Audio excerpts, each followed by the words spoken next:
مش الولد عبده جه ابوه جاب لهم تكييف في البيت ابن المحظوظه؟ عقبال ابوك اما يفك الكيس ويجيب لك مروحه اضطر بقى على قفاها. مروحه ام محمود؟ المروحه تاخد كهرباء كتير، وانت عارف ابويا عدو، اي حاجه بتاخد فلوس. انت هتقول لي يا اشرف ده ابوك جنتل طول عمره بيطلع الجنيه من جيبها كأنه بيقطعه من جلده.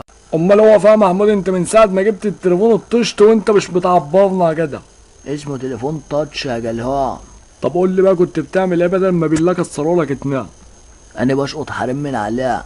انت هتشتغلنا مع محمود؟ عيب يا محمود انت مؤدب. ما انا بقالي 20 سنه مؤدب كفايه كده.